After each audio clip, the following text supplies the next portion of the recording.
આજરોજ રાજકોટ મહાનગરપાલિકાની સ્ટેન્ડિંગ કમિટીની બેઠક મળી હતી, જેમાં આચારસંહિતાને લઈ કુલ 21 દરખાસ્ત પેન્ડિંગ રાખવામાં આવી છે। છેલ્લી 3 સ્ટેન્ડિંગ કમિટીની બેઠકની દરખાસ્તો પેન્ડિંગ રાખવામાં આવી છે। આગામી 4 જૂન ચૂંટણી પરિણામની પ્રક્રિયા પૂર્ણ થયા બાદ સ્ટેન્ડિંગ કમિટીની બેઠક યોજવામાં આવશે। મહાનગરપાલિકાના વિકાસના કામો આચારસંહિતાને લઈને પેન્ડિંગ છે તેને ઝડપથી પૂર્ણ કરવા કાર્યવાહી હાથ ધરવામાં આવશે।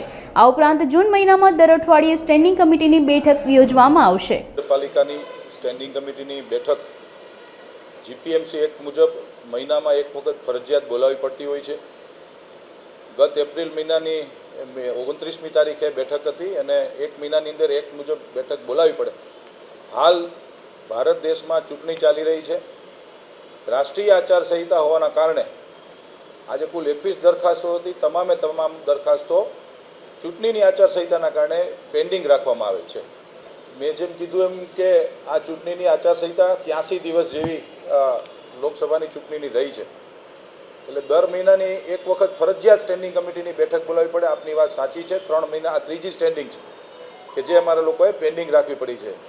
4મી તારીખે ચુનાવ લોકસભાનો જ્યારે પૂરો થાય પછીની જે સ્ટેન્ડિંગ કમિટીની જે બેઠક આવશે એની અંદર રાજકોટ મહાનગરપાલિકાના જે વિકાસના કામો આચારસંહિતાના કારણે જે અટકેલા પડ્યા છે, ભારતીય જનતા પાર્ટીના અમે સૌ શાસક મિત્રો આવનારી સ્ટેન્ડિંગની અંદર જેટલું બને એટલું, એટલે કે જૂન મહિનાની અંદર કદાચ અઠવાડિયે પણ સ્ટેન્ડિંગ કમિટી બોલાવવી પડશે।